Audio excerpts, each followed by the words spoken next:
நம்ம எல்லாருக்கும் கூமாப்பட்டி தெரியும், ஆனா டெல்டா பீச் தெரியுமா? புதுசா இருக்குல்ல, அதுதாங்க புதுப்பட்டினம் பீச். தஞ்சாவூர் மாவட்டம் மல்லிப்பட்டினம் பக்கத்துல இருக்கு இந்த புதுப்பட்டினம். அமைதியான சூழல், சிலுசிலுன்னு கடல் காத்து, கூடவே தென்னந்தோப்பு நிழல், 2 கிலோமீட்டருக்கு வெள்ளை மணல், ஆர்ப்பாட்டமில்லாத அலைகள்னு எல்லாரையும் இந்த கடற்கரை தன் பக்கம் இழுக்குது. வெறும் அழகு மட்டும் இல்லைங்க, கடற்பசு, டால்ஃபின் போல இருக்கும் வின்னி குட்டின்னு பல அரிய கடல் உயிரினங்களுடைய நடமாட்டம் இங்க இருக்கு. ஊர்கூடி தேரில்னு சொல்லுவாங்க. அதைத்தான் இந்த புதுப்பட்டினம் மக்களும் பண்ணியிருக்காங்க. குடும்பங்கள் போக முடியாதபடி இருந்த பீச்சை சுத்தம் பண்ணி கடைகள் திறந்து ஒரு மினி டூரிஸ்ட் ஸ்பாட்டாக மாற்றிருக்காங்க. பஜ்ஜி கடை, பானிபூரி கடைன்னு பல கடைகள்.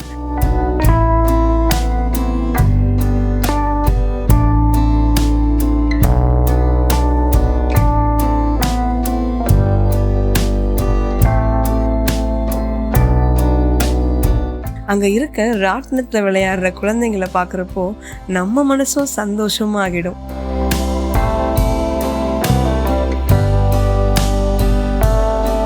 தஞ்சாவூர், திருவாரூர், நாகப்பட்டினம், புதுக்கோட்டை மாவட்ட மக்களுக்கு இது ஒரு குட்டி மெரினா பீச் ஆகிடுச்சுன்னே சொல்லலாம்.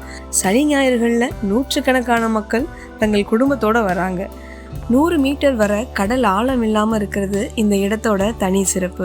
அதனால பயம் இல்லாமல் பெரியவங்க சின்னவங்கன்னு வித்தியாசம் இல்லாமல் எல்லாரும் கடல் அலையோட விளையாடி ஜாலியாக என்ஜாய் பண்ணுறாங்க. இது எல்லாமே கருவக்கடை கடற்கரை.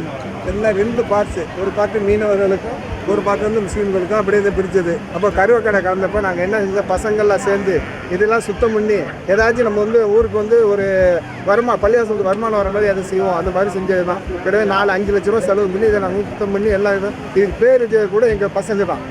டெல்டா பீச்சுன்னு புதுப்பட்டினம்னு பேர் வச்சது கூட எங்கள் பசங்க தான். நல்ல கூட்டம் தான். அதுக்கு பிறகு நான் எங்களுடைய இந்த யூடியூப்பில் போட்டு நல்ல விளம்பரம் பண்ணனால நல்ல மக்கள்லாம் நிறைய பேர் வர்றாங்க. இப்போ ஃபேமிலியோடு வரும்போது ரொம்ப ஹாப்பினஸாகவும் இருக்குது, ரொம்ப சந்தோஷமாக பீஸ்ஃபுல்லாக இருக்குது, நல்ல மன அமைதி கிடைக்குது. அது இல்லாமல் நெக்ஸ்ட்டு இங்கே கடைகள் எல்லாமே அதிகமாக வந்திருக்கு. இங்கே என்ன தேவை அப்படின்னா குப்பை நிறையா இருக்குது, நல்லா க்ளீன் பண்ணி ஒரு ரெசின் மட்டும் வச்சுருந்தா போதும், வரவங்களுக்கும் கொஞ்சம் ஹெல்ப்ஃபுல்லாக இருக்கும். இப்போ பீச்லலாம் குளிக்கிறாங்க, ஸோ ட்ரெஸ் மாற்றுறதுக்கும் ஒரு பாத்ரூம் இல்லை. அதே மாதிரி இங்கே குப்பை தான் அதிகமாக இருக்குது, அது மட்டும் ரெடி பண்ணி கொடுத்தா நல்லாயிருக்கும். இங்கே ஒரு 3 முத்தான கோரிக்கையை நம்ம முன்னிறுத்தி வைக்கிறோம். சாலை வசதிகள் ரொம்ப மோசமாக இருக்குது, மின்சார வசதி சுத்தமாக இல்லை, கழிப்பிட வசதி மக்களுக்கு இல்லை. இதை அரசு அதிகாரிகள் கவனத்தில் கொண்டு கூடுமான வரையும் விரைவாக மேம்படுத்தி கொடுத்தீங்கன்னா கொஞ்சம் நல்லா இருக்கும்.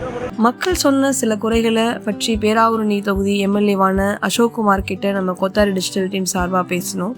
வணக்கம், நான் பேராவூரணி சட்டமன்ற உறுப்பினர் அசோக்குமாருங்க. ஒரு சூப்பரான கடற்கரைங்கிறது புதுப்பட்டினம் கடற்கரை பீச். இதை இம்ப்ரூவ் பண்றதுக்கு நாங்கள் சுற்றுலாத்துறை அமைச்சர் அவர்கள்ட்ட டூரிசம் மூலமாக ஒரு எஸ்டிமேட் தயார் பண்ணி கொடுத்துருக்கோம். சுற்றுலாத்துறை புதுப்பட்டினம் பீச் ஓரத்திலேயே அந்த மணலை விட்டுட்டு அது ஓரத்திலேயே 2 பக்கமும் சாலை வசதி, மக்கள் உட்கார்றதுக்கு அந்த பெஞ்சு, லைட் வசதி இது பண்ணியிருக்கோம். அந்த ஊருக்குள்ள புதுப்பட்டினம் ஊர், அந்த முஸ்லீம் ஊருக்குள்ள போனா டிஸ்டர்பா இருக்குது அப்படிங்கிற மாதிரி ஒரு ஃபீல் பண்றாங்க.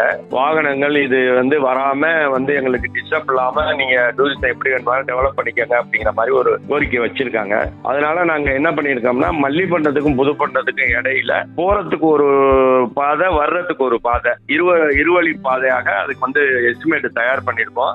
அப்புறம் அங்க பீச் ஓரத்துல ஆண்களுக்கு தனியாகவும் பெண்களுக்கு தனியாகவும் சுகாதார கழிப்பிட வசதி ஏற்பாடு செய்யறதுக்கு அந்த எஸ்டிமேட்ல சேர்த்திருக்கோம். கிட்டத்தட்ட பாண்டிச்சேரி கடற்கரை இருக்கு பாருங்க, அந்த அளவிற்கு எஸ்டிமேட் தயார் பண்ணியிருக்காங்க நம்ம டூரிசத்துல. அந்த எஸ்டிமேட்டை டூரிசம் மினிஸ்டருக்கும் கொடுத்துருக்கோம், கலெக்டருக்கும் கொடுத்துருக்கோம். அது பரிசீலனையில இருக்குது. இன்னைக்கு சாயந்தரம் யூனியன் பிடிஓ, அந்த இன்ஜினியர்ஸ் எல்லாரையும் வர சொல்லியிருக்கேன். எல்லாரும் போயிட்டு டூரிசம் டெவலப்மெண்ட் வர்ற வரைக்கும் டெம்பரவரியா அந்த கடற்கரையை தூய்மையா வச்சிருக்கிறதுக்கு 3 நேரமும் கூட்டத்துக்கு, காலை, மதியம், ஈவினிங் 3 நேரம் கூட்டத்துக்கு ஆட்கள். அதே போல அந்த கடைகள் கிட்டத்தட்ட ஒரு 50 கடைகள் இருக்கு. அதை நெறிமுறைப்படுத்தி மக்களுக்கு இடைஞ்சல் இல்லாம அந்த கடைகளை அமைப்பதற்கும், அந்த கார்கள், பைக்கு நிறுத்துவதற்கு தற்காலிக இடம் அமைத்து கொடுப்பதற்கு பார்ப்பதற்கும் அது வசதி இருக்குது. ஏன்னா ஒரு மேடான பகுதி இருக்கு, கார்கள் பைக்குகள் நிப்பாட்டத்துக்கு. அது எல்லாம் நாங்க கிட்டத்தட்ட ஒரு வாரத்துக்குள்ள அது எல்லாமே சரி பண்ணி கொடுத்துருவோம். தற்போதைக்கு அந்த டூரிஸ்ட் அவங்க அந்த ஃபண்ட்ஸ் ரிலீஸ் பண்ணி அவங்க அந்த டூரிஸ்ட் அதை டேக் ஓவர் பண்றதுக்கு இடையில நாங்க இந்த வேலையை பண்ணி கொடுத்துறோம். நம்ம கிட்ட பேசின அதே நாள் கொஞ்ச நேரத்திலேயே புதுப்பட்டினம் பீச்சுக்கு நேரடி விசிட் அடிச்சிருக்காரு பேராவூரணி எம்எல்ஏ அசோக்குமார். மக்கள் சொன்ன குறைகள் பற்றி அங்கிருந்தவங்களிடம் விசாரிச்சு சம்பந்தப்பட்ட அதிகாரிகளிடம் பேசி உடனடியாக நடவடிக்கை எடுக்க சொல்லியிருக்காரு. தமிழக சுற்றுலாத்துறை அமைச்சர் ராஜேந்திரனின் கவனத்திற்கும் புதுப்பட்டினம் பீச்சை மேம்படுத்துவது குறித்து நம்ம பேசணும். அவரும் முழு விவரங்களை பொறுமையாக கேட்டுக்கிட்டு அரசு தரப்புல உரிய நடவடிக்கை எடுக்கப்படும்னு நமக்கு சொல்லியிருக்காரு.